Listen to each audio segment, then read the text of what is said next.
We're all misfits. All right, you ragtag bunch of misfits. You're a scrappy little misfit, just like me. Biggest bunch of misfits I ever set eyes on. Good morning, Misfits. You are tuning into another episode of the Misfit Podcast. On today's episode, we've got a little training camp recap, and then we will get into a bit of a deep dive to the world of strength and muscle growth. Before we do so, as always, live chat. Hunter, what's going on?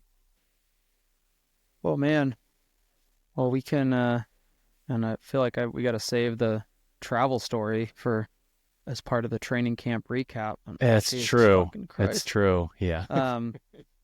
And I can just tell everybody that I spent the entire Friday that I was supposed to be traveling to Philadelphia staring at my apartment from the terminal in Portland, which is a real treat. Beautiful. I was goddamn at that fucking Starbucks, and I can literally see past this poor employee's head through the terminal window out across the runway like 800 meters due east. And that's my balcony. That's where I live. That's more comfortable than this fucking terminal, but here we are. Yeah. So, yeah, Damn. real treat. Yeah, golf season's wrapping up, so... Yeah, I was going to ask, how much more do you get to play, or do you? Well, yeah, I mean, fortunately, the club that I'm a member at is known for being first to open, last to close. So until we get snow on the ground, I'll be able to continue to play. But I do think the handicap season is done. So there's actually a window where the USGA handicap system stops. Yep. It's you can no longer record a score. And out of just for funsies, I did a quick scroll of the year. I was trying to find my score history. Oh, fucking. We got a low trajectory to a distant horizon going on there. It might have been a slightly higher trajectory due to beginner. A combination of beginner, but also just a lot of time, a lot of scores submitted. Fuck, where's the history? Wow, here? I talked about in the lecture, sooner is not faster, right? Yeah. You did more, therefore you benefited more. Yeah. Yep. No, for sure. Yeah, I started. First recorded score was in April 23. That had my handicap at a 20.4. Wow. And my low for the year was recorded on October 6th as an 8.3. Damn. So, shave some strokes with a lot of practice. Just a few, huh? Shaving strokes. Yeah. Pretty stoked about that. 3-year goal was a single-digit handicap to have done that. Now, I call it meathead mentality. Yeah. You might refer to it as something else, as I feel like you're a bit more of a sensei in the adaptation realm out on the gym floor and conditioning pieces. Uh-huh. But is there crossover here when it comes to mentality? Yeah, for sure. I know I can get better if I keep doing it and I keep trying and I keep putting one foot in front of the other. Yeah, I actually had the last couple times I've played, because there's been a longer gap between, and it's a perishable skill. Swinging a club correctly is a perishable skill until you've logged your 10,000 hours. You don't use it, you lose it thing. Yeah, for sure. And especially for someone newer like me, like Alex Cardamone, he can, he's logged enough time where he can get away with it. But I think one of the reasons that I really progressed quickly, aside from just spending time practicing, especially when I wasn't playing well, I kind of took a bit of the Paige Semenza mindset of God, my swing sucks. I have no consistency here. I'm just going to practice. Yeah. Quit or just keep practicing. Keep getting after it. Yeah. But I think the biggest thing is I took the mindset and the approach that I wish that everybody wishes they had as a kid when their coach tells them, hey, like, focus on the basics, like, practice the skills, practice the drills, don't just play, every kid wanted to scrimmage and practice more than they wanted to do line drills or puck handling drills and stuff like that. And then having also the time spent being a CrossFit coach, watching athletes either come to the gym from elsewhere who have developed bad habits, and like you log enough time with poor movement patterns, everybody knows how difficult it is to like retrain yourself to do things.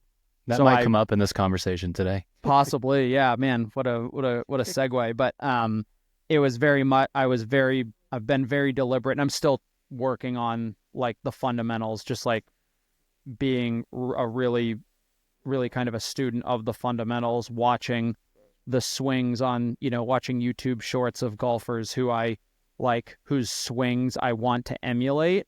And I do think we can maybe talk about this too. There's a lot to be said about like just watching a weightlifter that you like aspire to look like, watching a golf swing, watching a pitcher and how they throw a ball, watching a quarterback and how they throw a ball, and like just replaying that in your head. And I'm like, man, I'm looking at, some golfers on the PGA Tour. I'm like, that's the swing I want. Like, if I get no other compliment than, wow, that's a really smooth swing, or like great tempo on your swing while I'm out there, like that means like, to me, that's like, oh, I'm moving the needle with the quality, and like the scores will come. So yeah. And coaching, the idea of the like triple split screen, there's what you think you're doing as an athlete, the way you believe you're moving, just based on like your mind's eye.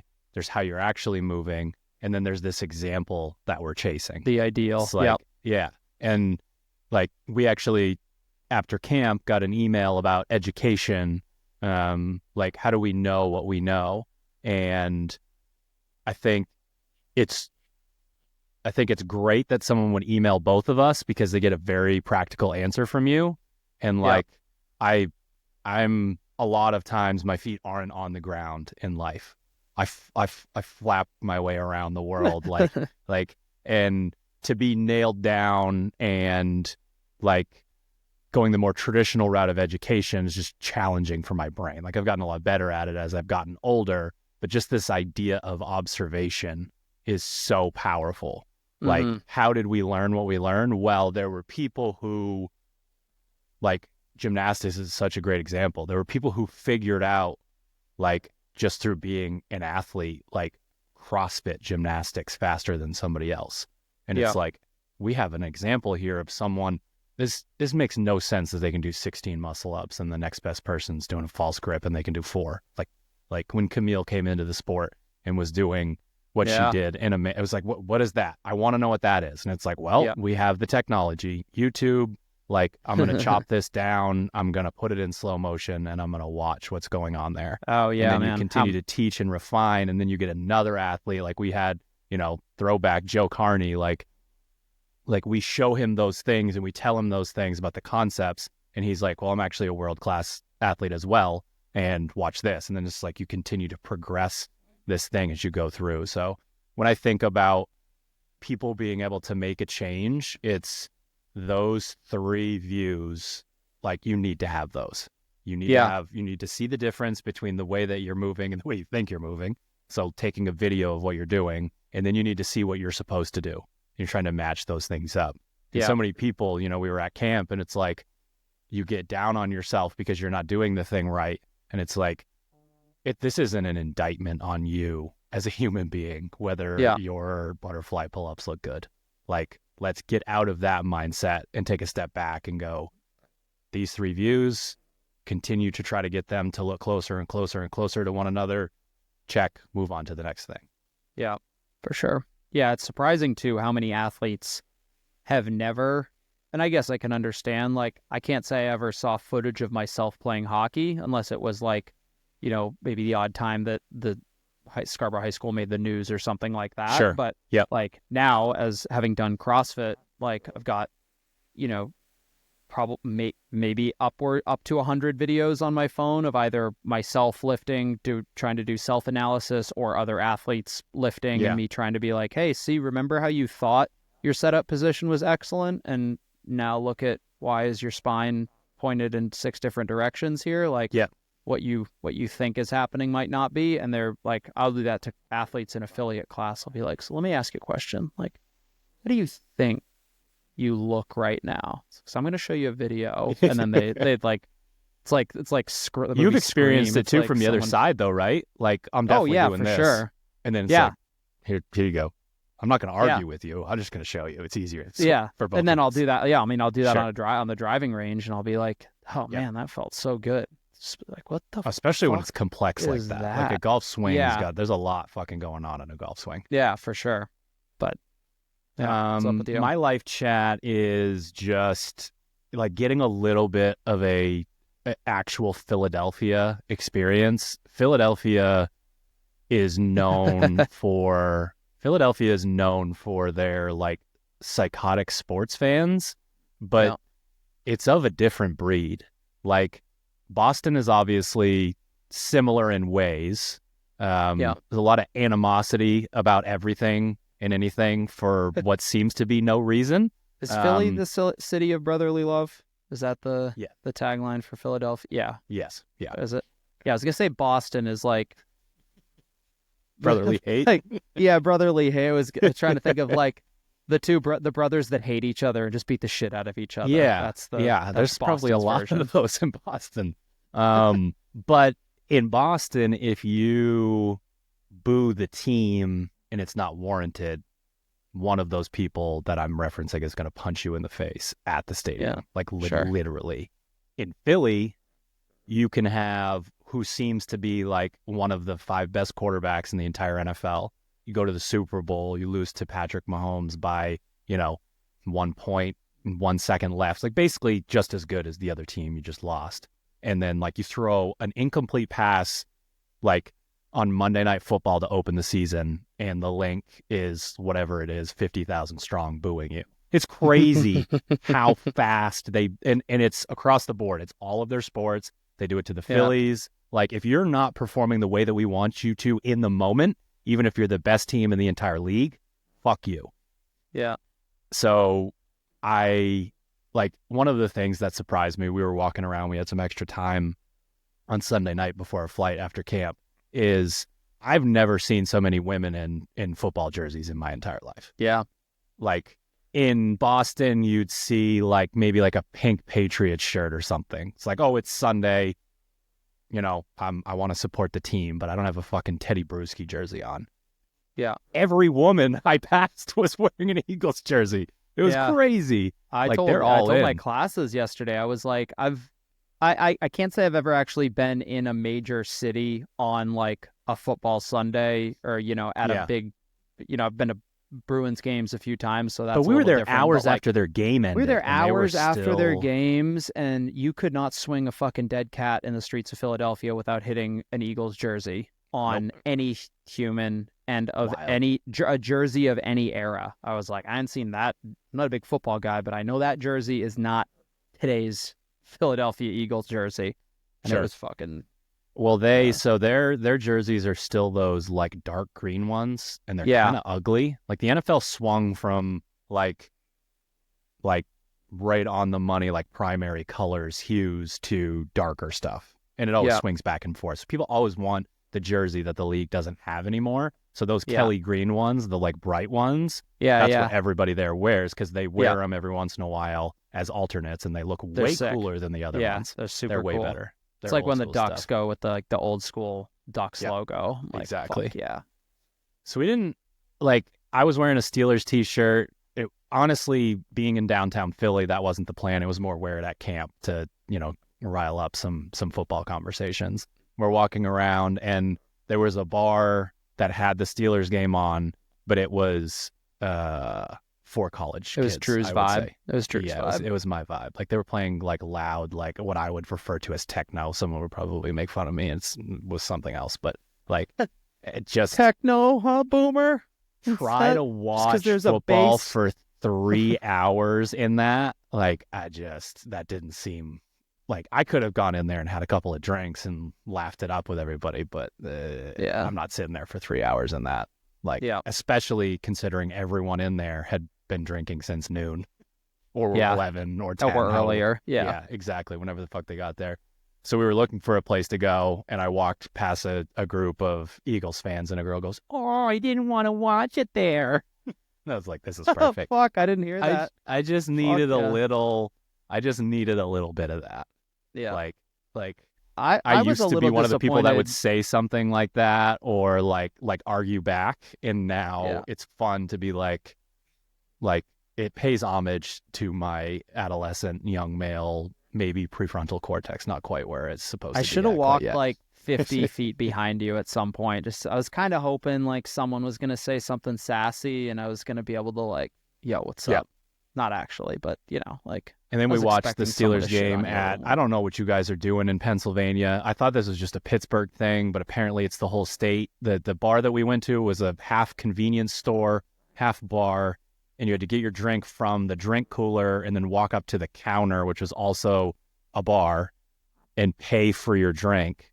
The guy behind me in line was like, "The fuck is going on?" I asked for a vodka soda, and he told me to get in line. I was like, "I don't know. There's weird rules there. I don't know what's going on." I'd never seen a facility like that. Yeah, it was very odd. And we went upstairs and we got some pretty solid interactions with drunk Eagles fans. People on the way to the bathroom. People on the way to the bathroom. And I mean, I asked, like, I didn't think that there was a real rivalry because they're not in the same league. So they don't play each other that often. But again, like, it's one of those things where if you live in Pennsylvania, you have to declare. You must say, I am a Steelers fan or an Eagles fan. Of course, if someone's drunk and very excited about their Eagles, they might not think that the Steelers are the greatest team in the world. Yeah. But very entertaining, nice little slice of that's enough time for me in a setting like that. We got 4 or 5 hours. Yeah. There. We got People pretty asked us lucky at too. It was camp. a beautiful afternoon. It was nice. It was. Like that was the really nice. ideal. Yeah, it was like 70-some degrees. Forced city interaction. Yeah. Yeah. People asked us at camp if we were city folk. We're like, no. And No, then please. we put that to the test and hung out in a city for 4 hours, and we're like, that's enough. Yeah. Yeah. There were a lot of pretty girls in Philadelphia Eagles jerseys. You don't have to agree with that. But I'll make the statement. There may or I'd may stick not around have for been like, a lot of I'd pretty stick girls. around for like 1 or 2 more hours maybe, but Okay. that still exceeds fair. my That's fair. exceeds Yeah. my limit. That's a young man's game. So camp recap, we are just coming home from CrossFit Raid, like 20-30 minutes north of Philadelphia. Fantastic camp. One of the ways that we can say that it was a sort of coachable, curious, enthusiastic group is we got ringing reviews from them after we missed Friday night of camp. Caroline had to teach the Olympic weightlifting. Sort of we'll do that on a Friday night as an icebreaker. People have fun, get to know each other, get to know the coaching staff, and then you can really hit the ground running on Saturday morning when we get started. We got on an airplane in the morning to head to Philadelphia. It's like hour flight, nice and easy. Get the rental car, drive 20 minutes to CrossFit Raid, and we're done. Off to the races. We were pushing back from the gate, and there was, I don't know, it's just kind of a jolt, kind of a loud noise, like whatever. You know how, I don't know. Felt like a manual transmission car stalled. It was just kind of like a bump. So that stuff happens, like pilots, like you hear them like rev the engine and then nothing happens, or they jam on the brakes. Like it's not that out of the ordinary. Take it out of neutral, Captain. Fuck. It wasn't crazy. And then we sat there for a while, which is also not crazy. Happens all the time. And then the pilot's like, they didn't detach something from the nose when we pushed off. We got to make sure that it's okay. Just be a few minutes. A few minutes turned into 3 hours of sitting on an airplane. And that was only because they didn't have anyone to pull us back to the gate. They finally had someone pull us back to the gate. We got off the plane, and then we did everyone's favorite game of your flight is at 3. Your flight's at 3:30. Your flight's at 4. Your flight's at 4:30. Your flight's at 6. So we were at the airport from whatever 9-something to like 6:30. They didn't even try to fix the plane at any point. At no point. And then they twisted the knife at the end by telling us for whatever fucking reason, they're like, the plane's taking off. You're just not going to be on it. Like the crew's going to be fine. It might be unsafe if you get on it. It's like, that makes absolutely no fucking sense. We will Thank you so sacrifice much. the captains, the crew, and this Yeah. multi-million-dollar aircraft. But I mean, Yeah. I guess thanks for not The fun sacrificing the of customers. the 3-hour wait is we couldn't then just get in a car and drive to Pennsylvania. Like, if we had left in the morning, we would have been there with plenty of time. It's whatever, 6-7 hour drive. It's not ideal. But then it's like, how the hell are we going to get here? So your choices are to drive At until no point 2 or could 3. we leave the airport either, because we didn't know which 30-minute wouldn't tell us. increment the plane could have taken off within. True. So So our plan turned into get up at 4 a.m. and fly to Newark, New Jersey, get a rental car, drive hour and 15 minutes. I don't know if you're a lot of you are listening and not watching on YouTube right now, but Hunter did a pretty good impression of what he looked like in the passenger seat of that rental.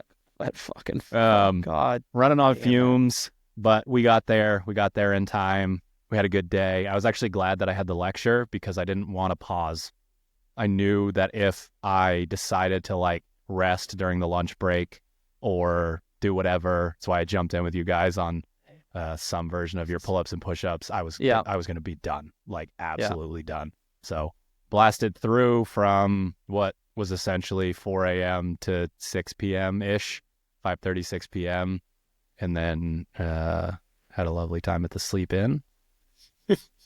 Check out the Wawa first. Drew's first We did Wawa check experience. out the Wawa. Yeah, I'm not going to lie, guys. I did lie to Caroline, although I think she could tell I was exaggerating. That is a gas station.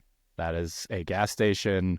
The key, I'm telling you, man, the key is the breakfast. It's the Sure, it's that's fine. We it's weren't the there at breakfast burrito. time, and I shit my pants when I walked in there, let alone eating the breakfast the Hunter was referencing. So I'm just not the target client That's here. part of the experience. Rewind me back a decade, and actually, God, I'm fucking old. Rewind me back 2 decades, Fuck. and I would have loved Wawa. But the that was- Sleep that In, was a that gas- had it is some- nice in there. Yeah, I don't know. that's fine.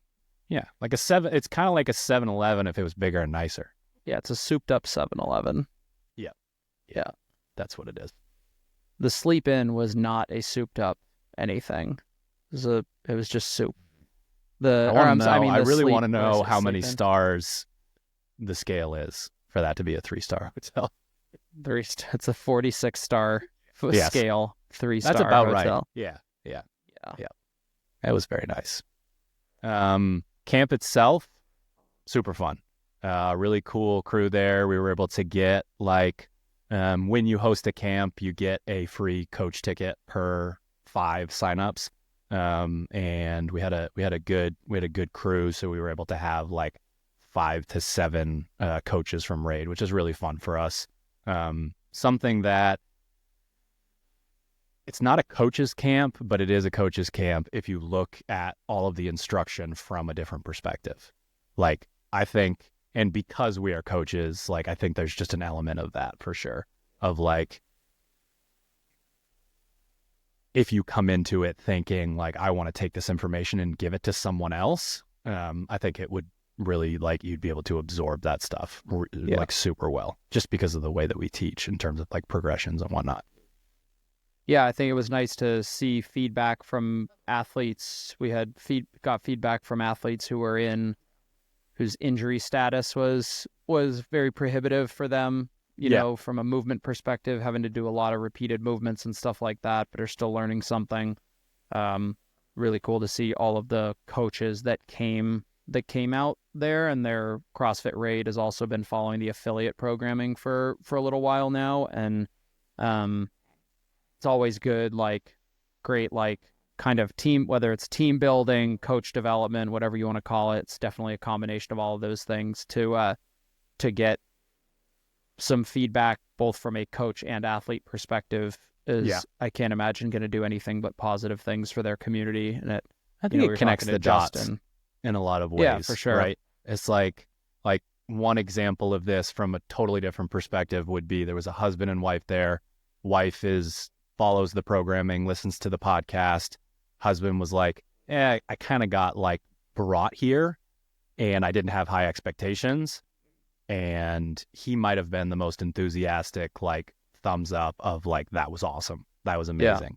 And I think there's like, it's almost like us showing up for a job interview with the other coaches. Like Justin obviously knows a lot about what we do, has been to a lot of camps, that sort of thing. But his coaching staff and a handful of his members, like, oh, okay, these guys do know what they're talking about. They do know what they're doing. Like, it's not just from Justin, like, hey, trust me, these guys know. Like, they get an opportunity to lean into it a little bit more. And I think that will probably have a pretty positive effect on their community and just the way that they execute the programming. Yeah, for sure. All right. This is sort of part 2 of a series that we'll do, honestly, probably most off seasons. We don't have as much to talk about relating to like, oh my goodness, can you believe that the Open is now 67 weeks and you have to do it with the lights off? Like, we don't have a lot of information on the sport currently. Feels like it's in limbo, but what we do have a lot of information on is how to get fitter, how to get stronger, how to get more skilled, how to work on your mindset, all of that stuff. So if you didn't listen to the Energy Systems podcast, that has already dropped. Probably, I would say, the most dense episode that we'll do in this entire series. Dense. Yeah, there's a lot to it. I think eyelids were getting dense on that one. Yeah, I had to cut you out of some of the clips because I'm the only one talking, and you're like, this fucking guy. And honestly, I don't blame him. Just making sure you were getting through that snipping correctly. Yeah. So we're going to talk about strength today, and the episode will be titled something like "How to Get Stronger." That's the easiest way to kind of pull people in. But there's an element of like, this episode is not for someone going to the gym and seeing how big they can get their quads. This is a sort of functional strength. I feel dumb saying that, but like there's when we are asking someone to do something very technical under fatigue, CrossFit like, strength. Yeah, it's super like really intense fatigue.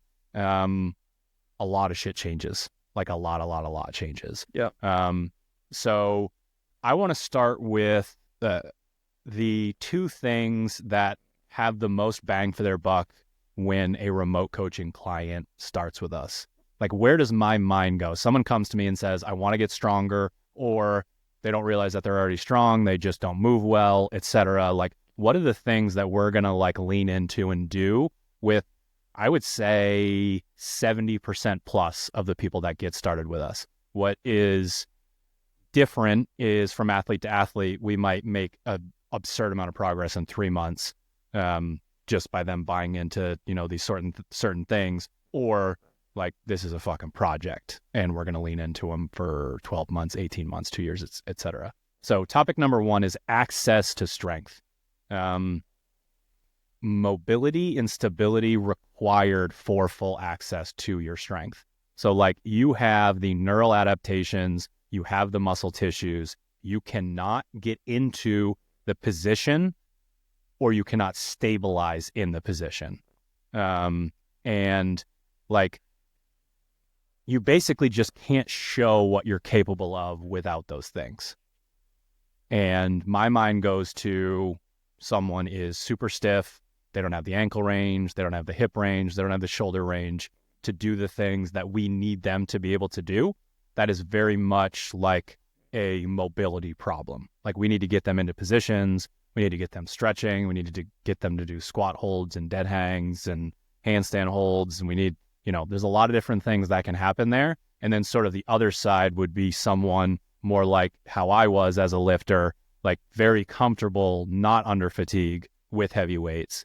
But then you ask me to bring along posterior chain, midline bracing, things like that, to do a larger set or to do it under fatigue with a high heart rate. And there's a problem there. So the stability side is very similar, but different kind of in the same way. Yeah, I think of the stability side too. We occasionally work with athletes with actual like diagnosed hypermobility. Just athletes who have access, have not necessarily too much access, but their just joints or tendons and ligaments are, we not only do we not need additional range of motion, but we need to stabilize at the extremes. I think the mobility, and I would also say the mobility and stability, it's mobility then stability. If you have the mobility, work on the stability. If you do not have the access to those ranges of motion, like you're not doing yourself any good by working stability or working strength in, a limited range of motion. It's probably one of my biggest pet peeves, and I think it's, again, athlete comes into CrossFit, maybe they have an athletic background and therefore have some athleticism, some fitness, they acquire skills quickly or whatever, but their range of motion, maybe their overhead position isn't great, their hips aren't super mobile because they're a runner or something like that. But their fitness and their athleticism carries them to good, quote, good scores, reasonably good lifts, reasonably good Metcon scores, and they never work on their mobility. And then they finally find the ceiling. It's like, why isn't my snatch or clean going up? It's like, your mobility sucks. Like, it doesn't matter. You can smash your head into the wall continuously with drills and skills and improving this positions in your snatch. But if you don't have access to the ranges of motion that we need, like your ceiling is higher, your risk for injury is higher. Or, I'm sorry, your ceiling's lower, your risk for injury is higher. We need to gain access to that. I would say that's even bigger factor at like the affiliate level with, people who are just working desk jobs, and it's like, that kipping pull-up will injure you because you can't put your arms over your head. So, like, let's prioritize things here. Yeah. And to use the squat hold as an example to explain those two things, it's like I can crumple up down into the bottom of like hips way below the knee, and, heels are still on the ground, and like show off the fact that I have that range. If I were to actually squat, like brace and get down into the bottom of an active squat hold, that's one of the ways that I actually have and can improve my stability. So it's almost like some sort of the same prescription. You're doing separate things while you're in there. It's like, I know a lot of people who are very tight that, could hold a wall sit for a very long period of time, right? So you're trying to find the things that sort of help both, I think, in a lot of categories is one way to look at it. But yeah, the within the CrossFit space, if you don't have access to your strength, and like there used to be the whole like you never see a jacked yogi or something like that. It's like, have you ever seen an Olympic weightlifter? That is the strongest and most flexible person. Yeah, exactly. Like, what are we talking about? So absolutely. I don't really hear that as much as I used to. That was definitely kind of an early days sort of thing. But like those people have ultimate access to their strength, and that's why they can show it off. I think too, one other small aside, when we're CrossFit, one of the things I really like about CrossFit is in order to make CrossFit a sport and make it comparable, we have movement standards. And the movement standards is not necessarily just intended for fairness when it comes to, ensuring two people are doing, adhering to the same ranges of motion and movement standards, but they also serve as it's like, hey, be like the lockout position overhead, with your bicep next to your ear, your wrist, your elbow all stacked in the same position over the middle of your foot. It's not only a movement standard, but that should be the goal of what your body is capable of doing from a range of motion perspective.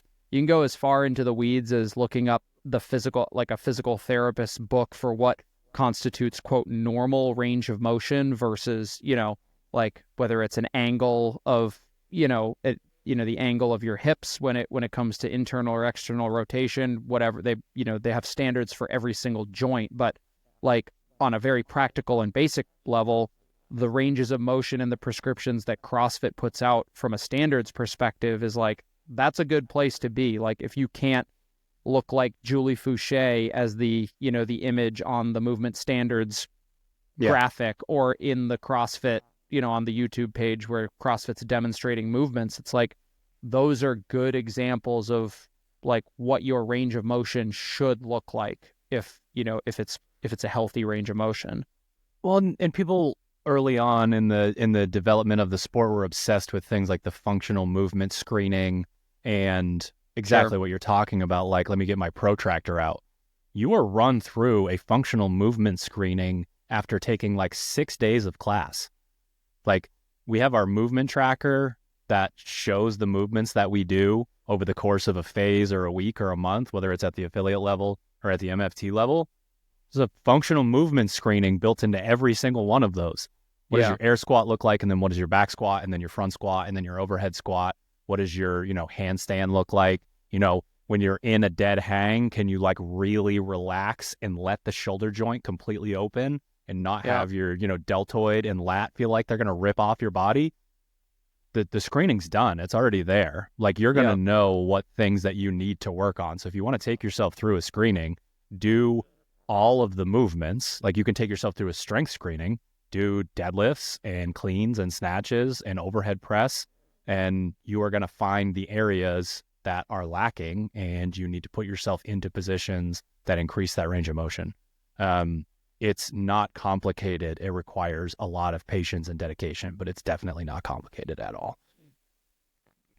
All right. Now we're going to talk about sort of that second piece of this. And obviously there's a ton of connection between access to strength and then your movement patterns, your bracing, and your tension.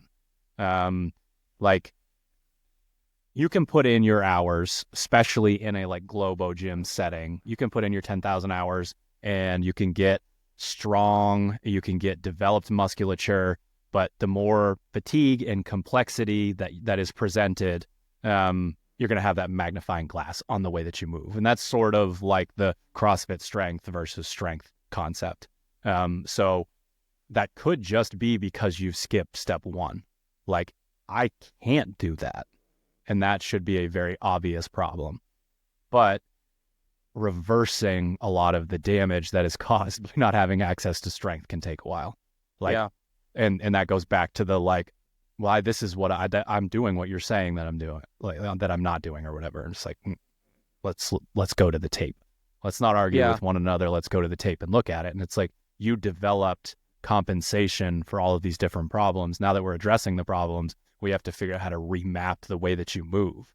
And again, CrossFit is the space where it's like, it is really hard to do these movements, especially if they load the weight up a little bit, under fatigue, if you don't move well and have access.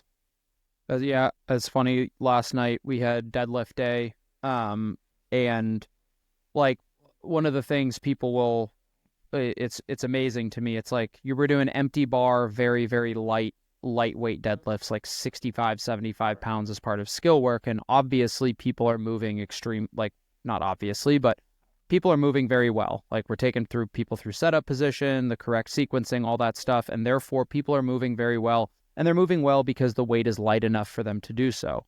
It's like, we add a little bit of weight, people are still moving well. A little bit more weight, all right, we're starting to see like the first signs of some movement faults and whatnot. And people will get up to 80, 90% of their lifts and are wondering why like things are starting to fall apart. And it's like, I'll tell you why. Like, 60 pounds ago, this wasn't a problem. Like, there is a line at some point at which the intensity is exceeding your mechanics and your consistency, because ultimately, and we could think of intensity as, like you're saying, metabolic fatigue. I'm in the middle of a fucking shitty workout and I got to go to wall balls and they're starting to fall apart, or intensity in the form of just loading weight onto a barbell in a lifting session, and like mechanics start to degrade. And it's like, the reason is like, the weight is too heavy for the range of motion and the access to the strength that you currently have. Then we start to see athletes compensate. And it's like, again, athlete I had in the evening yesterday, strong deadlifter, particularly for like an affiliate level athlete, like upper 400 pound deadlift. But like, once we get past a certain point, he is he trained for so long with a deadlift that was like holy shit, if you pull that deadlift in an L1 seminar, like Glassman's going to come through the roof like the Kool-Aid man and like push kick every single participant for like the most atrocious deadlift he's ever seen. And it's like it's almost like they don't understand. It's like I don't know, like this is just how I've deadlifted for so long. And it's like, okay, well, I hear that your ceiling is low and your injury risk is like rapidly increasing. And if it's not today or tomorrow, like the chickens will come home to roost. And the same thing applies, you know, whether it's in a conditioning piece or a lifting session, like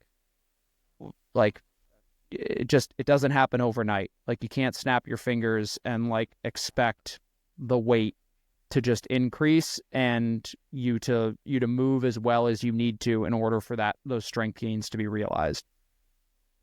Yeah, and when we get ourselves away from just talking about a strength session or the like 10% of any competition programming where you're testing your 1 rep max, we start to talk about what is the movement cost of this is the way that I move, this is the way that my opponent moves, and whether I'm stronger than them or not in a traditional sense, how much energy expenditure is it taking for me to low bar back squat essentially, and like my midline is getting torched, my posterior chain is getting torched, or like my overhead squat, like the amount of like bracing and trembling and shaking it's taking me to do this. If I send the bar out away from myself in all of my lifts, so I, extend the hips and not the knees and like throw the bar out and around, like, do you think it's easier for somebody else to just drop straight under a bar and then stand up versus you like having to use all of your strength to pull the bar back in line with your body,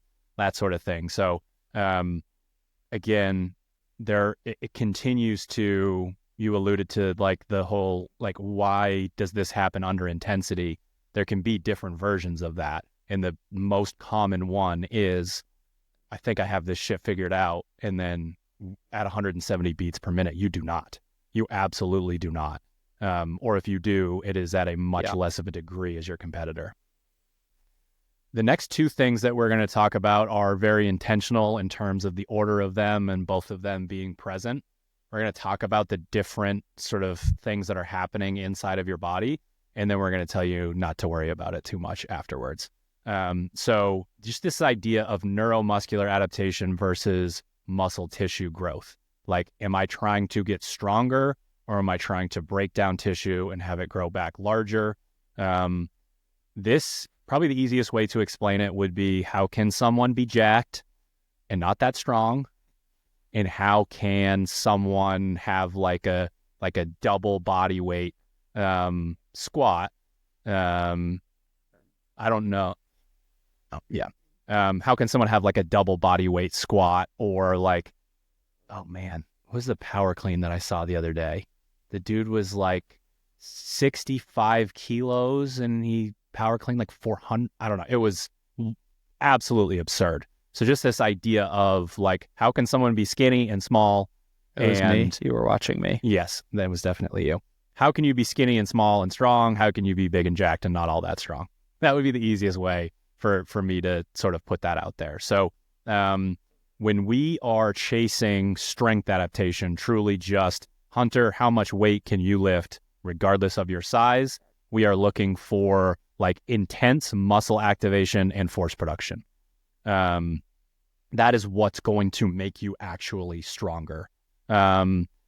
Tension in the muscle, so muscle being under stress, is the thing that is going to cause muscle tissue growth.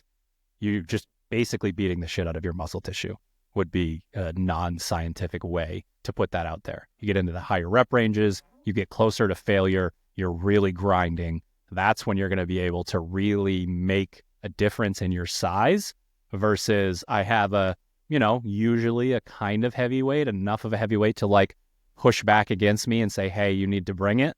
And you move with some speed, you activate your muscle groups. That is how you're going to make those neuromuscular changes. And again, another way to look at it would be training with velocity and activation versus going to failure. Like when I'm doing a strength session, what is happening there? Anything you want to add to that, Hunter, before I move on? Yeah, I mean, I think that just the like when you said activation and force production, I think for people like activation meaning like loading. So like the more the greater the load, the more activation we get. And we not only are talking about like pure muscular activation, but there's also a neurological component to it. I don't remember if you said neuromuscular at the top here, but it's in the header. And that's one also like, again, thinking about CrossFit methodology, one of the reasons that we go heavy, and especially, you know, at the affiliate level where we go heavy really often is like, or at least we allow athletes to go as heavy as possible when we are going heavy, is that biological change that occurs when we are lifting heavy with, you know, a movement like a back squat, like a deadlift that recruits so many different muscle tissues and muscle fibers and like actually fires neurons that like that, and those pathways get strengthened by performing extremely heavy lifting. And the force production thing just meaning like speed. We can get athletes really, really fucking strong, and this is a great way, one tool that we use to help athletes who are either injured or just aren't able to, for whatever reason, aren't able to lift as heavy as maybe as is prescribed or whatever. We just tell them to fucking move the weight as fast as you possibly can under the parameters of good mechanics, and you can get really fucking strong by moving lighter weight really fast. Very true. Okay, so neurons and neuromuscular, and, you know, Drew's wearing his glasses again. We go down now to don't overthink it. In the energy systems episode, we addressed the sort of intensity multiplied by time concept. Like, how hard are you going? If it's really hard, you don't have to go very long to sort of make a change there. And then if you are like not going very hard, you need to do it for a much longer period of time to make the adaptation. That was sort of stolen from the concept where they continue to try to figure out the best ways to lift weights in science. And what do they come up with? The amount of weight multiplied by the amount of reps that you do gets you stronger and bigger. Like, so you can decide you want to go out into the gym and fucking lift an empty barbell 6,000 times. You're going to eventually get stronger and bigger. There are better ways to do it. There are ideal settings for certain things, but like the amount that you lift multiplied by the amount of times that you do it is what gets you stronger. I just think that's necessary pretense for getting into all of these subcategories. Like, it should either be really hard to lift the weight, or it should be really hard to continue lifting the weight for more reps. Like, not as complicated as you can make it seem. Lift weights, get strong. Yes. Yeah. All right. So how do we define these things? How does Misfit Athletics get people better at the affiliate level for the sport, etc.? We, for a while, had some terminology that was, in terms of like public-facing terminology, that was a bit more nerdy. Now just trying to think of it from the standpoint of like, let the people know what they're working on. Category number 1 is heavy. That is the name of it.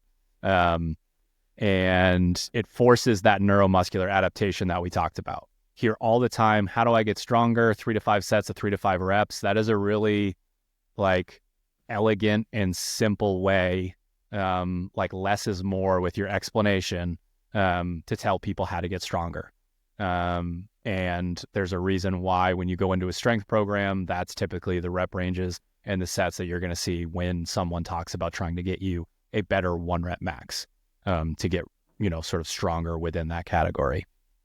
The really cool thing here is this concept of the 5x5, because now we blur the lines just enough to be like, this is very clearly making neuromuscular adaptation like you need a nap afterwards. But it's also not that far away from lifting towards fatigue at certain weights, right?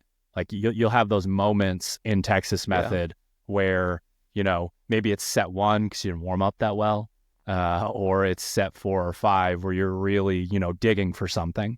So it is possible to make both of those adaptations simultaneously. The good thing is, if you're on a good program, both of those things are going to happen on a very regular basis. Like, why are CrossFitters so jacked? they do bodybuilding and cardio simultaneously. Like, like that's, you know, in terms of lifting to failure or going to failure, like we got that on lock. We get that figured out. And the sweet spot here is very athlete dependent in terms of like, I could take the same strength program and tweak the percentages up or down just a little, 2.5%, 5%, and make it much more efficacious for the specific athlete. So like the weight needs to be light enough to move it, of course. Like if I unrack 500 pounds and drop to the bottom, I can't stand up, probably not going to get that much stronger. But it needs to be heavy enough for you to push back and to create some of that activation and speed that we're talking about. So like if a slow twitch athlete is given kind of the wrong percentage there and they can't move it with any velocity whatsoever, there could be an issue. We can take a fast twitch athlete and knock the percentage down a little bit so that they're not just like absolutely trashing themselves every time they lift, because you know that they're going to be able to bring the speed to the equation there. So heavy lifting is not complicated, but if you know, maybe you're the type that relies a little bit too much on your mobility or the bounce, and you're not, you know, bracing and having tension and being active throughout your lift, you might not get as strong. I think the 5x5 as well, like not to get overly specific with that rep scheme, but from especially for the slow lifts, like I don't think there is a better rep scheme. And I think part of that is there isn't. the fact that 5 reps at a time puts a ceiling on how much you can lift. I don't remember if someone asked you the question or where it came about in camp, but we talked about like getting strong. Like, yes, we want you to lift 90% or heavier of your 1 rep max. And yes, we want you to be able to do sets of 15 or 20 of certain movements. But like the sweet spot for a lot of athletes for that strength development is where, you know, weight and speed cross paths in that like 75 to 80% of their 1 rep max range. And again, a bit athlete dependent, so plus or minus a few percentage points there, but it not only enables the right combination of speed and actual resistance, but it also happens to be kind of a loading that athletes can typically move like pretty well from like a movement quality perspective. It's not so heavy that we need to compensate for, you know, for when it starts to get difficult, and it's not so light that we don't have to think about it. It's heavy, we have to think about it, but it is very movable from a speed and quality perspective, and moving weights in those middle kind of percentage ranges with good quality and speed, like that's the moneymaker in my opinion, for sure. And from the athlete's point of view, the science behind all of it isn't as necessary as it passing the sniff test. Like Hunter and I are very different athletes. When Hunter goes in and does a 5x5, you feel like you're getting stronger. Does someone else watch you? It looks like you're getting stronger. Yes. You watch me do that, and it's like, do you think his muscle endurance is going to go up? He just like died, like getting 25 reps of this done. So it passes the sniff test on both sides. And that's one of the ways where it's like, we only have, you know, so many sessions that we can get in, and we only have so much energy that we can put out there. That's why the whole 5x5 thing can be so powerful. The next topic here, or the next category, is volume weightlifting. That's going to be your 12s, your 10s, your 8s, maybe at the end of a progression, we're getting down into the sets of 6 category. This does a lot for muscle endurance. This does a lot for actually, you know, developing muscle growth, but it also has a very sports specific application here of like, you know, last year it's become more and more common in the sport to see, you know, a weightlifting event take 2 to 5 minutes, because you're being asked to do maybe 30 reps of, you know, an ascending ladder or something like that. And we talk all the time about athlete IQ and putting yourself into the situations that you need to. So there's like, we are getting stronger. We are, you know, we have muscle growth, but we're also removing this and looking at it from the standpoint of, what am I going to do when I got to do 10 cleans at 225? Like, what does that feel like? How long does it take? Yeah. What happens if I drop the bar and pick it back up versus taking a step back and taking a deep breath, like that sort of thing. So there's the actual strength and rep accumulation that we're looking at, and then we're looking at it from the standpoint of like I never want my athlete to go into a competition feeling like I have no clue what's about to happen, even if the workout's announced. Like, you have 10 minutes until the workout happens. Yeah, and this category I think is where it starts to blend a little bit into that kind of CrossFit rep scheme realm, where we ask an athlete to do, I don't know, 3x12 clean and jerk. You were telling me about that the other day for a poor athlete. Sorry, Brandon. Poor athlete had Stop to do being that. strong. Or, a power clean and jerk. Or maybe it's like, hey, it's 30 or 40 front squats in the 50 to 60% range. It's way shittier from a metabolic perspective, but all of a sudden it puts your mind at ease when you're asked to do a set of 15 thrusters at 135, and we can actually feel comfortable and confident in kind of that like middle weight ranges where the opener quarterfinals might ask you to do a lot of reps there. And people following the program are doing this right now. So an example for someone listening that doesn't follow the program yet, snatch volume. You've got squat snatch singles, 12, 12, 12 at 55%, 60%, 65%. Drop and reset all reps. Flirt with fatigue without taking any chances on missing a rep. This is not for time.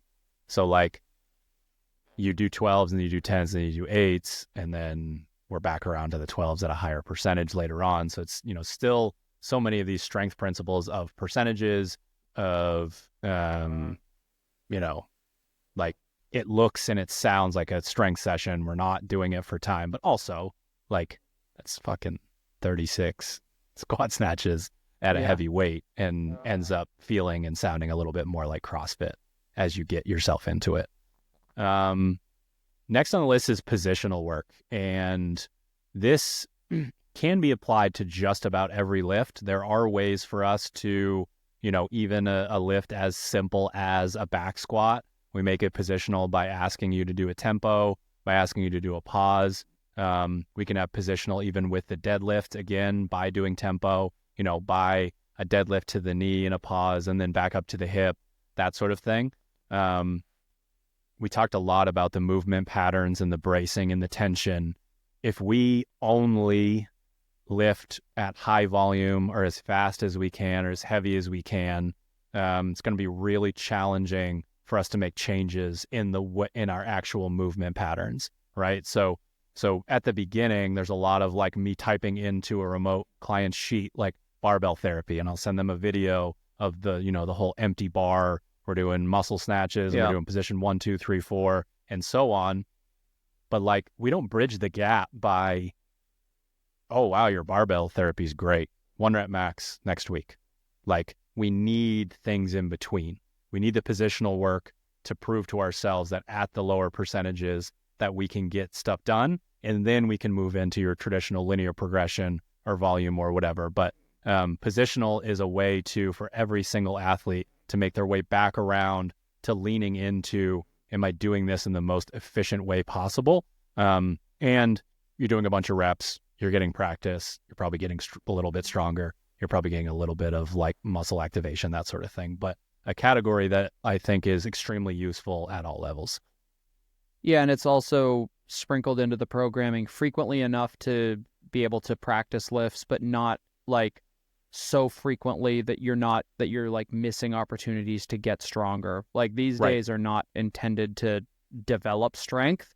They are intended to give you, hopefully allow you to express your strength the next time that lift comes around as a maximal effort or, whatever that happens to be. But the positional work, I think, is super important to your progress. And it's almost like a license to, hey, let's pump the brakes a little bit on the percentage and the loading and actually really prioritize movement quality. And lo and behold, you're going to get stronger. And if you are, so the full spectrum here would be, if you're strength biasing our program, it's 10% of your strength sessions. Like, I'm here to get stronger. The other 9 sessions are these other categories that we're referencing. And then if you're already strong and you're doing 5 lifts a week it's going to be 20% of your program. So, and obviously comes up a lot more in the off season, like in the times where we need to practice, that sort of thing. The next is going to be speed. And this is, I'm interested in your take on a few different concepts here, but basically we are taking a weight that we don't have to activate and create force production, but we're going to do it anyways, because we want to get stronger. So like if I put 60 or 70% of my 1 rep max on a barbell, regardless of the movement, I do not need to, move as if it's a 1 rep max. But if I do, I will get stronger. And there is less tension, less fatigue, less CNS demand. So it's a tool that we can use almost akin to, like the zone 2 stuff where it's like every lift can't be the volume in the heavy. Like, so if we're bringing speed to the equation here, the difference is the resistance is not creating the adaptation, the athlete is. This is the way that I like to explain it anyways. Like, if the bar is pushing back against you and it's 90%, you're going to have to do the things we're talking about to get it to move. If the bar is lower, but we're looking for force production, the athlete needs to understand how to do that. The only asterisk that I'll put in here that I'm almost hesitant to say, but one of the things that's unfair about speed work is it's more efficacious the faster you already are. Yeah. So like for me, I've referenced it on the podcast 5 or 6 times now, but I'm on a quest to shoulder press 225, and like the speed work is one of the, like, I think it might be the greatest adaptation that I make when I go out into the gym, every third session that I do. And I have volume work and I have the heavy stuff, but because I'm more of a fast twitch than an endurance athlete, I can move that percentage of a weight much faster. The percentage, the actual weight itself is probably a little bit heavier than someone on the other side of this spectrum. I don't say that to say it doesn't work for the other people, but the level of focus that it takes, like I want to put a ton of responsibility on the athlete. It's like we see it in affiliate class every once in a while. We do a speed day and the person who's not fast, that probably honestly doesn't even really care that much what their 1 rep max shoulder press is. It's just like, like it's basically a warm up for whatever's next. And that athlete needs to like truly create mechanical tension through like a tempo eccentric, and then like coil themselves up and snap the bar up in whatever lift it is as fast as they possibly can. And, a rep scheme could look something like 8x3. That's 24 times of being like just locked the fuck in. Like, and that's how you make that adaptation there. For a faster athlete, you don't give it everything you got for all 24 reps. Like I still do because I understand how well that it works for me. But like, if you don't, you're probably still going to get a decent stimulus from it. And I'll stop rambling here in a second, but one of the biggest issues that I see on social media of people following our program is thinking that speed means up, down as fast as possible. Yeah. Like you really see that. Yeah, the speed work, there's a lot of nuance to it. You either need a coach who knows exactly what they're talking about, like one of us, or, the actual execution is super, super important to this. Yeah. I don't know, like, I'm not, I think I'm probably in your camp. I don't know where the question was or what my take was, but I'll talk anyway and it'll probably answer. No, it's really just like, should I say that it's easier for the speed person? Like, is it still efficacious for the slow athlete? Like that sort of thing. Like that's side of the conversation. I think, like if literally everything's on a spectrum, right? Some things will work extraordinarily well for somebody and it will work moderately well for another person, and it will work not very well at all for another person. So like everything's going to be on a spectrum. I do think with the speed work, like, maybe can get creative with how you work on speed work with somebody who is a little bit slower twitch, or, more endurance oriented. But I do like, to me, this, we've talked a little bit about it on the podcast, but the neuromuscular, what's the last word in that? It basically is the way that you determine whether you're a fast or a slow twitch athlete. The slower twitch athlete, may actually need a higher percentage of their 1 rep max in order to get a strength adaptation. When it comes to speed work, neuromuscular efficiency, that's the word that I was looking for. But when it comes to speed work, it just takes so much more effort to make a slow person fast than a fast person slow. I think you can it's easier to rein the fast athlete in a lot of ways than it is to just, like, you can tell that person to slow down or, not move as quickly. And that's a lot easier than telling an athlete to go faster when they're like, I'm literally going as fast as I can. I'm literally pushing as hard as I can on the assault bike, and 1,000 watts is the peak. Like, I can't do anything about it. I get off the bike and I'm not that tired because I just can't push hard enough to induce the fatigue that's required. I do think that there's plenty of benefit in doing speed work. I think that the manner in which that athlete executes, it's really important. Things like we're doing right now in the gym, post-activation potentiation stuff, where, like, after a set of squats, you do some jumping, or something along those lines. I think that can probably be beneficial. Like, jumping, I think, is a really good way for those athletes to get faster, because you can't jump slowly. But it's definitely on a spectrum. If you're I'm in that category too. I think for me, like, the 5x5 is that sweet spot. I'm not a fast twitch athlete. I'm not exclusively like a slow twitch. If I got tested, I imagine I would be a relatively even split of both. But the speed work works okay. 5x5 works extremely well. 6x10 works fine. So, like, you are probably on the spectrum of speed work works exceptionally well.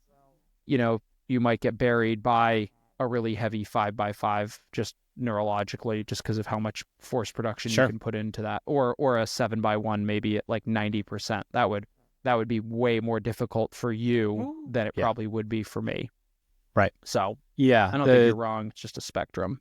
Yeah, exactly. And it's always important to flip the script, I think, and explain this, give each type of athlete the opposite point of view. If you wanted to get me to a point where I could hold 300 watts on a rower for 20 minutes, what does that timeline look like? It's possible. You can get me there, but, like, what's that timeline look like? And then you take someone like you, someone who has, a bit more endurance, and it's like that's what makes the sport so cool is and especially the sort of the programming and coaching side. It's always very, like, mentally stimulating and challenging to sort of figure these things out. But the timeline for make a slow person fast and make a fast person moderately fast for a long period of time lines up pretty well. Last but not least, final category here is in-WOD lifting. And a lot of that is teaching the activation and force production under fatigue. So we'll have a workout where I'll pull one up right now. We will have a workout that looks like a sort of a traditional interval, but is actually based on like a 1 rep max percentage, that sort of thing. So 3 rounds for time. This part doesn't matter, but I'll say it anyways. 25 GHD sit-ups, run 200 meters, rest 4 minutes, and then your next 3 rounds, run 200 meters, 5 power snatches at 85% of your 1 rep max. So do you have the ability under fatigue, you are intentionally running hard so that you can come back in and figure out whether your access to strength has gotten good enough, your movement patterns have gotten good enough, can you brace, can you get yourself set in the right position to be able to do that? Because again, in the sport, all of these things that we go work on, and it's very useful in a bubble, bringing them back into, but can you do this under fatigue? Can you do this when you either have no grip or you had to push a sled and you have no posterior chain, or most likely in the sport, they just annihilated your quads. Can you still go lift the weight and do that? So we find it very useful to ask for, you kind of take a traditional sets and reps in any of the categories that we've talked about already, knock them down 5-10%, and put them into a conditioning piece. Be like, okay, we've been working on it, but can you do it under fatigue? And fatigue could be musculature. It could be heart rates through the absolute roof. It could just be a combination of both because the total volume of the workout was crazy. So something that is very specific to CrossFit, but very important. And I like the percentages just because that spectrum that we're referencing is all over the place. Like, it's not going to do anybody any good to, program a games level workout where it's just like, you all need to do sets of 6 at 405 on deadlift. And it's like, that's not what are we doing here? That could be in a remote coaching sheet. You can decide for your athlete, but you can't decide for hundreds of people to go in and do that. Yeah, there's value in doing that closer to the season when you have to be able to move, a 315 competition bar for prep, a lot of reps, or sure. competition prep. But from a training perspective, the percentage stuff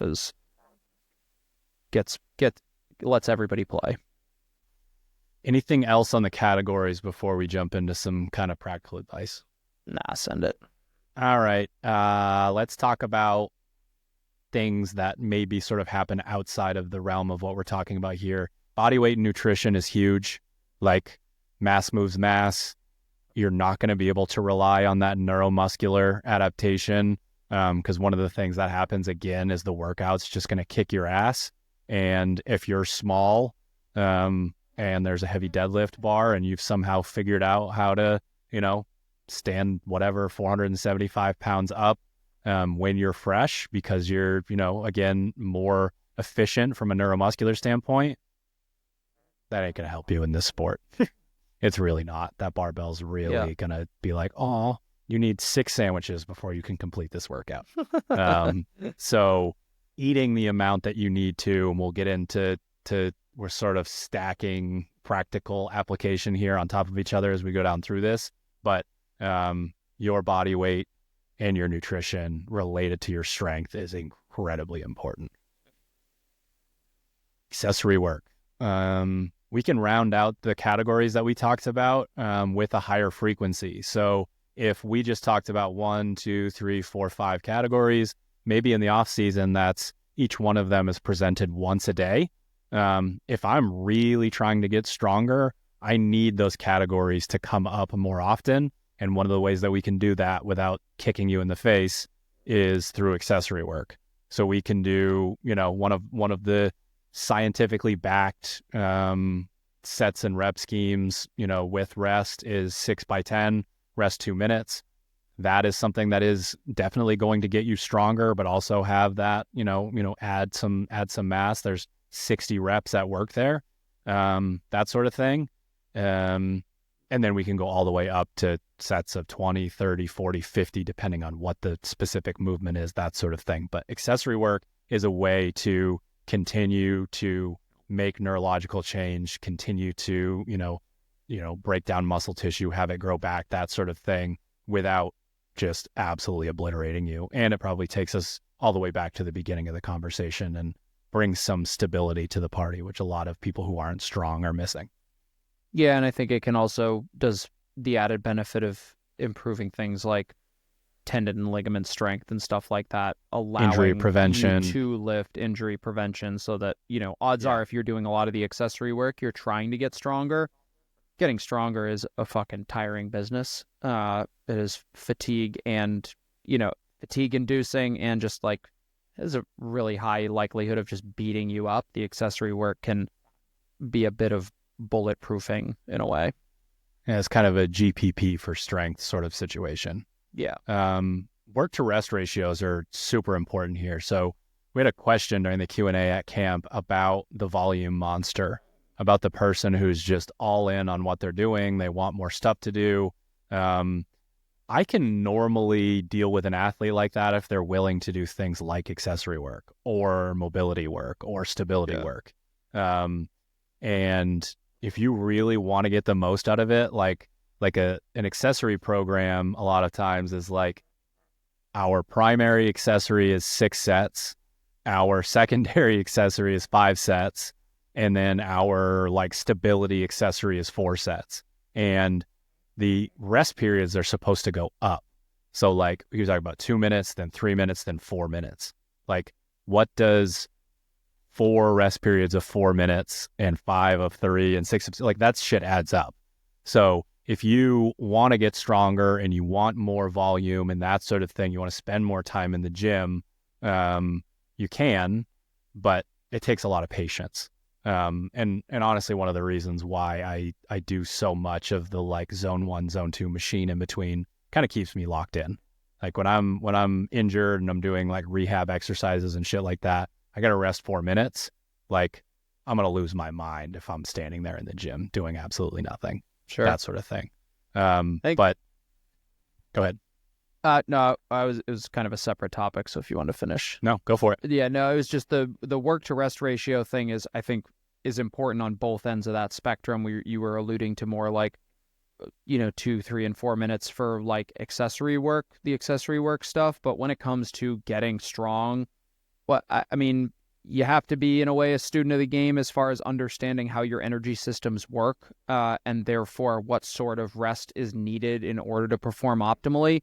The rest period that you need between, a 5x5 back squat or, a 7x1 heavy deadlift, that rest period is different than 8x3 speed work with, at 50 or 60%, and understanding how your energy systems work. The fact that, for the ultra maximal loading, like it takes at least 3-4 minutes and, upwards of closer to 15 minutes to regenerate the energy from the energy system that you just depleted in order to be able to exert a similar amount of force. And one of the things that I always have to rein athletes in more at the affiliate level than anywhere else is like, hey, if the program is 5x3 deadlift at 80% or heavier and you're ready to go 90 seconds later, like congratulations on doing another warm-up set.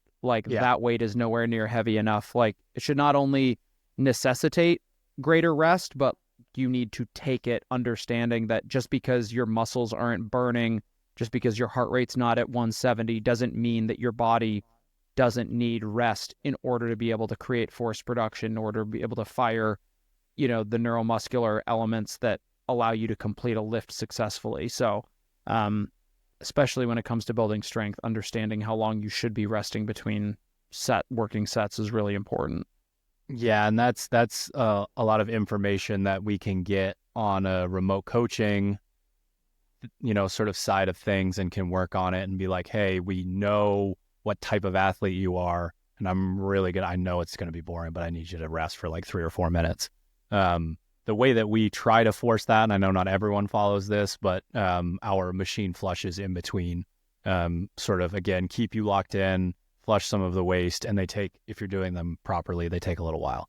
I think for the community, a lot of people, it had a lot of views. If you watched the video that Hiller did with Haley Adams last year, and her like new coach at the time forced her to wait in between sets, your 2 to 4 minutes, that sort of thing.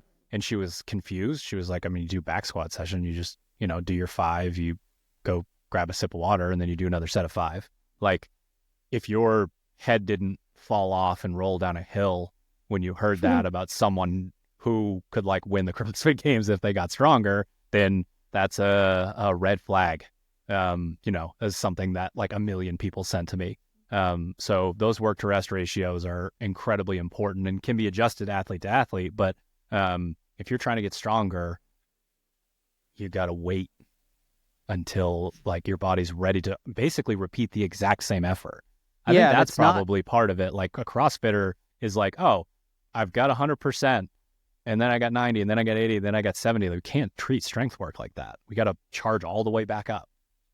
Yeah. yeah, it's like, well, I can, again, a lot of it comes down to like the effort and the intent. Like, sure, I can do the 8x3 speed squat session in like 2 minutes. I can just re-rack it, then step back out, squat 3 more reps. But like, Might if be able to the do all speed 24. is there, yeah, I can Without I'll just re-racking. do all 24 right there and I'm done, right? It's like, no, it's like, and part of it too is like assuming that you have the right, a strength program written correctly. When it's like 5x5 at 70 to 80%, like you should need that rest period. And if it's like, if you find that like after a minute, you're like, no, I'm ready to go again at the same effort level, with the same speed, with the same force production, with the same movement quality, it's like, it's probably not heavy enough to create that adaptation, or it's not being executed properly. Yeah. So the like elephant in the room in the CrossFit community related to this whole topic is the additional reps and intensity through Metcons, interval, bitch work, skill work, etc., that you accumulate as what probably feels like an effort to chase GPP, but might actually be opposing forces, especially if you're in the off season. I want to get bigger. I want to get stronger. I am going to fry my central nervous system and burn as many calories as possible. Kind of intuitive, right? That doesn't make any sense. Right. Like, that doesn't line up. So how much volume are you doing? Now, people overcorrect on this all the time, and they'll tell you about it. They'll be like, yeah, I went, off to the side and did my weightlifting, and then I came back and I was losing to the on-ramp class and the, air fran, that sort of thing. Fuck. Like that does happen. GPP, this is very much a like conditioning sport. And unless you are at a world-class level with your conditioning, you need to continue to do it. But if you're going to do 2 lifts and 2 accessories in a day, that's pretty good chance, unless you're at the highest levels, that you should not be doing more than 1 conditioning piece, to sort of add on top of that. And you can even get further into the weeds with like the timing of those things. We talked about it on a podcast a long time ago. It's like, if strength is the primary goal, it's either, correct me if I'm wrong, it's done after conditioning is more optimal than doing it before conditioning. Yeah, I mean, and I also know if we're talking that about there's, ideal, is like full separation is fantastic. So like, I'm doing my strength, right. I'm going to fucking eat and recover and lower my core temperature and whatnot. What happens with musculature so I'm fresh, I did the thing, it's fantastic, and then I did my conditioning, there's a bit of like a washing away effect of what's happening with your body. Yeah. Like you're not saying, okay, like massively catabolic thing that just happened inside my body. What does it want? It wants my heart rate to go down, my core temperature to go down, and to be fed nutrients, and that's what's going to make me stronger. If I was to then do that and was focusing on strength, and then went and did like, an aerobic type bitch work piece, my body's going to be like, oh, this is what we're doing. This is what we want to get better at. This is what we want to improve on.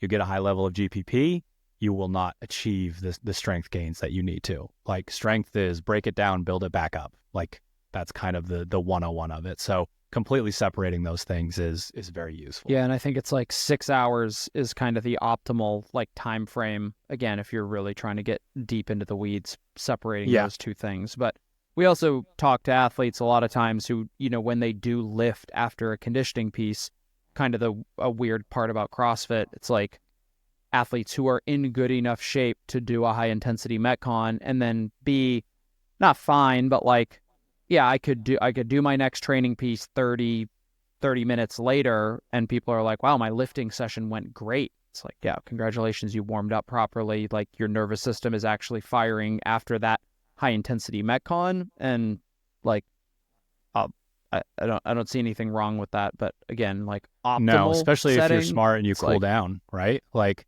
I could do a Metcon and sit around and talk with my friends, and then go to stand up and be like, what just happened to me? And try to do a back squat just session. Snaps in half like an icicle.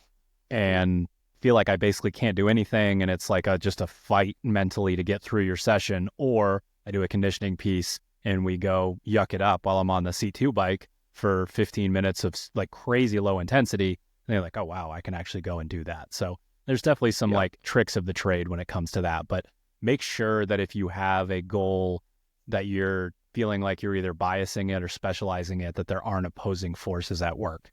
Like, I'm also putting way too many eggs into this basket. That will usually get called out. Like you'll crash and burn a little bit and probably figure out what's going on. But definitely important. So once we've understood all of this, we have to think about it from like, what am I supposed to do as an athlete or a coach?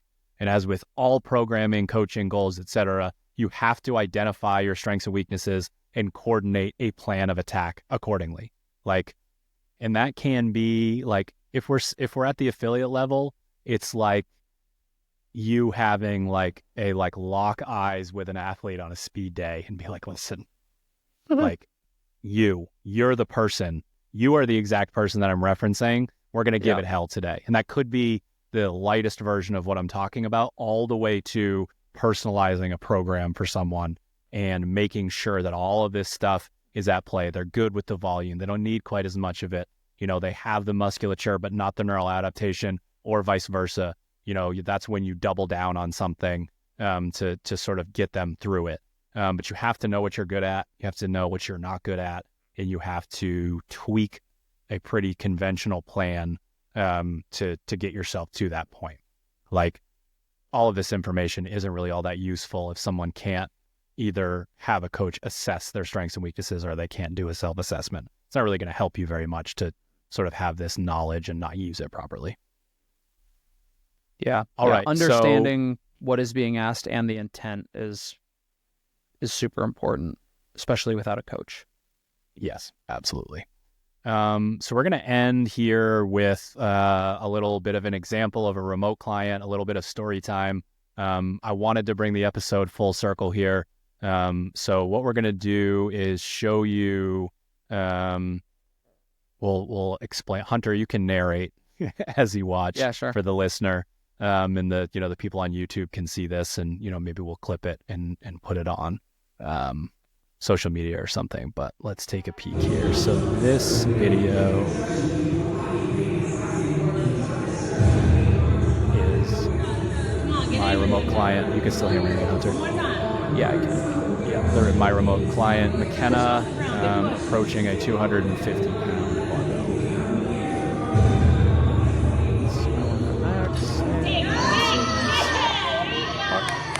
Yeah, so that's McKenna squat cleaning, 250 pounds after less than a year of remote coaching.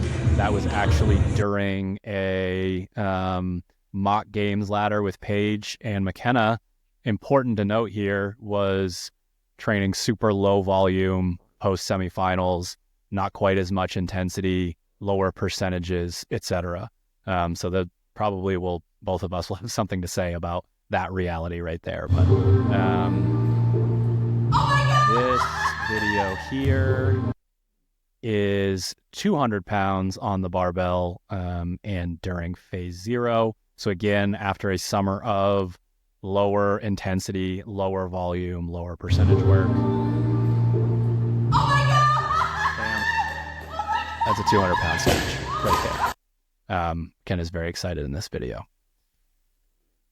So how did a remote class? So like I almost had, there's a video of her failing a 220-pound clean 9 months prior to that.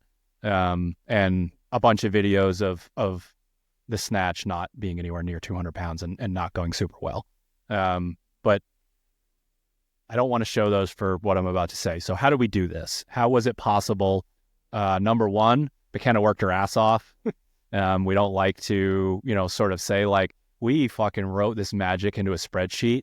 And actually, if you print it out, crumple it up and eat it, strongest person in the sport, right? No, like we don't take responsibility or credit, we don't take credit for what our athletes go in and actually execute on. But we did a ton of heavy lifting, right? Like that's how you get stronger.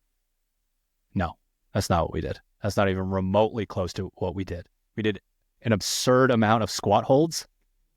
We did an absurd amount of technique work and a lot of accessory work where the goal wasn't to, go super heavy, but to learn some of, again, these bracing techniques, these ideas of stability. And then both PRs, again, after a bout of low volume, low percentages post her competing at semifinals.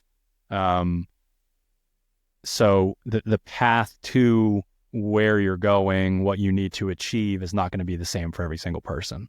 Like someone's going to show up with fantastic mobility and it's like, here we go. We're on that long journey. It's going to be a lot of sets of 3 to 5 reps over the course of a period of time. We're going to do a bunch of accessory work, like that sort of thing. There's a lot of different avenues to get to where you're trying to go. And, you know, I credit her with the sort of trusting and patience when it comes to this stuff. The amount of people that could completely change their placement on leaderboards with my prescription for a day without heavy squatting is 7 minutes of squat holds. You know, take your shoes off, drop to the bottom of the squat, stand up when you have to. And once you've accumulated 7 minutes in the bottom, you're done. And then if you are back squatting, overhead squatting, front squatting in a session, a 5-minute hold before that. So that's, you know, 6-7 days a week of doing that. You do it over a long enough period of time and you can completely change your access to strength. I think the only thing that's not a bullet point here that probably should be is that she continued to do constantly varied functional movement at high intensity. Like her GPP didn't drop off. No, we didn't do one Metcon last year. I had an athlete last night during our deadlift day who was pleasantly surprised at how close she was to her her previous 1 rep max for a deadlift, and she was like postpartum, hadn't been lifting, her lifts weren't particularly strong, but she had continued to come to class and stayed fit. And like that's the I want to improve my lift. Oh, I actually went through 6-7 weeks, multiple months, whatever, without actually lifting all that heavy, but instead focusing on the things that you did, the squat holds, a lot of technique work, a lot of accessory work. And then outside of that, stayed in good shape. And lo and behold, like a 1 rep max, a massive PR comes. It's like, that's surprising to them. It's not surprising to us anymore, but like, the power of staying in good shape via GPP is like, that's the other 75% of the time that she spent working to, you know, in order to get there. So like, I think that's CrossFit is the greatest strength accessory program ever created. That is a fact. Yeah. And that includes something like .com, old school programming, affiliate programming, where you're quote unquote lifting like in its standalone form, you know, once, twice a week, something like that. It's really incredible. And I think that applies so much to people who sort of haven't hit their stride as a strength athlete yet. Like, I think they get wrapped up too much in trying to figure out how to do that. And they bebop from program to program. And maybe they do the whole, like I'm going to do, you know, this Catalyst Athletics, like strength program and everything. And that's fantastic if you want to be like a weightlifter. But man, what happens to someone's like muscular development and like just ability to push? There's so many different things, and could even be its own episode. But like I added 105 pounds to my back squat in like the first year of CrossFit, and I don't know how much back squatting I did. Not much. Yeah, like not much at all. Like first time I did CrossFit total, I squatted 300 pounds on the dot. I don't know if it was below parallel. I'm not really sure. Not gonna lie. And then it's just like because I was a bit more of a fast twitch athlete, what my body was asking for was to get in way fucking better shape. It's like, let's get this machine running here. Let's get you some mobility, like that kind of thing. And then you will actually probably be able to lift weights. So yeah, that's the correct like sort of period to put on the end of all of this is if you lift weights and vary the stimulus of that and do CrossFit, you're going to be in really good shape. And then we like get into the weeds when your goals get beyond that. Yeah. Final thoughts, how to get stronger in CrossFit. I'll always go back to the beginning of if you're Like, you have no business doing the 6x10 with 2-minute rest accessory program. You have no business doing, a strength specific program if you do not have the requisite mobility to do the lift as it's intended to be done. Like, period, end of story. I don't care.